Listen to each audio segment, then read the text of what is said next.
During a cricket game, a batsman hits the ball at 40 degrees with the ground at a velocity of 20 meters per second as shown below. Show the initial vertical component of the ball's velocity is 12.9 meters per second. What we need to do is draw a little diagram so that we can put our trigonometry skills into action. So 20 meters per second is the resultant velocity. That's the combination velocity of our horizontal and vertical components. So this is the hypotenuse. Opposite this angle is the opposite. And down here is our adjacent, because it's in between these two angles over here. If we are trying to find the opposite, this must be in our trigonometry equation, and we've been given our hypotenuse, which is 20 meters per second. So O and H is SO from Sokotoa, which is our sine function. This tells us that we need to use our sine function. So sine 40 equals O over H. To get O, the opposite by itself, we need to times this side by 20. That means we need to times this side by 20. What we're left with is opposite, which is our vertical velocity, is 20 times sine theta, which is 40. And that should equal 12.9 meters per second. Super duper important to show you're working, because after all, they do give you the answer. You just need to show how you got there. Next question. Calculate the time it takes the ball to reach maximum height. So what I've done is I have drawn a little table. We've got our horizontal components on this side and our vertical components on this side. And I've gone ahead and picked out the things from the question that we've been given. And what we need to realize is maximum height essentially is distance, okay, the vertical distance, and that is what we're trying to find the time taken to reach that vertical distance, that peak point up here, okay. All right, so with these values over here, we need to find the most appropriate kinematics equation that uses all of these variables so that we can figure out time. The kinematics equation that I'll be using, or I think is useful for this question, is VF equals VI plus AT. To use this equation, we need to substitute things in, but however, before we go there, we need to establish our positive and negative vectors. So velocity initially, our initial vertical velocity, that's a vector, and it's going up. The ball's velocity initially is going up. I'm going to make this our reference vector, and so because this is our reference vector, I am going to make its direction positive. I usually make the velocity of concern positive, and I suggest that you do the same. So this is my reference vector. Velocity, our final velocity is 0, so we don't need to worry about that. But gravity is another vector we're concerned with, and gravity is always acting down. And so in reference to our initial vertical velocity is going the opposite direction, so I'll make this a negative vector. So in our table of values, our acceleration is going to be negative, and so when we plug it into our equation, we have to write it as a negative. So VF at the top is 0, as we can see, because there is no vertical velocity up there, all right? Our initial vertical velocity, we just calculated it to be 12.9 plus acceleration, which I told you is a negative,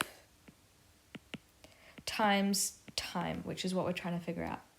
So when we have to work out time, we want it all by itself. We want to isolate it, and the way we isolate it is to peel the onion from outside in. What do I mean by that? Well, if we think of time as the core of the onion that we want to get to, everything around it is a layer. So this number here is the next layer of the onion, followed by this 12.9. This is the outermost layer, so we have to peel away that layer first. How do I get rid of that 12.9? Currently it's a plus 12.9, so I minus it from this side. That means I have to minus it from this side. So 0 minus 12.9 is minus 12.9. And what we're left with on the other side of the equal sign is negative 9.8 times t. I can get rid of this layer now, okay, this 9.8 layer, by dividing it by itself, by negative 9.8 to cancel it out. And then I have to divide this side by negative 9.8. All right, and so t equals negative 12.9 divided by negative 9.8. So the time taken to get to the maximum height is going to be, the time taken will be 1.316 seconds to get to the top, okay? So to answer part B, calculate the time it takes for the ball to reach its maximum height. It is going to be 1.316 seconds. Up to part C, calculate the horizontal distance traveled by the ball before it hits the ground. So we're up to this, we need to use this equation here because it's in our horizontal column of our table, and we need to find the distance, how far it goes, okay? How do we do that? We literally use this equation. So to use this equation, we need the horizontal velocity and the time. Well, to start off with, all right, we just worked out the time it takes to get to the top. So if we multiply this thing by 2, that's a really weird 2. If we multiply this thing by 2, we'll not only get the time it takes to get to the top, but the time it takes to go back down. So 1.316 times 2 is going to give us the total time that it takes to be 2.632. This is t total. Okay. And so t, the total time taken to go up and down, is going to be 2.632. And because time is the linking factor between the vertical side and the horizontal, we could plug that into here. It's the only factor we can bring across. We cannot bring the velocity across or acceleration. Okay, it's not possible. So what to do now? We need to work out the horizontal velocity. How do we do that? Exactly the same procedure we use to work out the vertical, except we are looking for the adjacent. So the way I'm going to do that, I'm just going to label this vert, and now I'm going to do horizontal over here. To work out the adjacent, which is my horizontal component of velocity, I'm going to use the adjacent and the hypotenuse. So if I'm using A and H, that's the ka, aka the cosine function.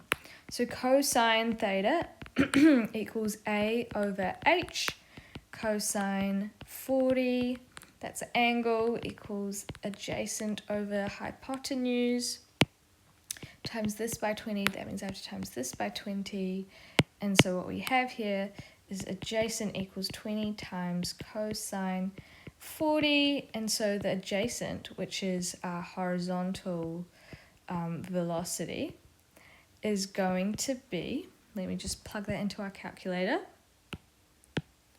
15.32 meters per second. So that's our horizontal velocity.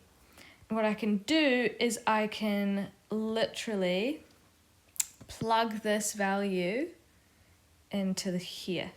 Okay, so now I have the time and the velocity. I can finally use this equation, rearrange it to find the distance. So V horizontal is 15.32 equals distance over the time, which we calculated to be 2.632.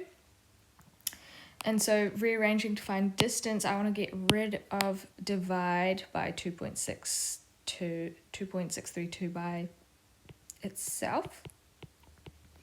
That means I have to do the same to the other side. Cancels that out. What I'm left with is D equals 2.632 times 15.32.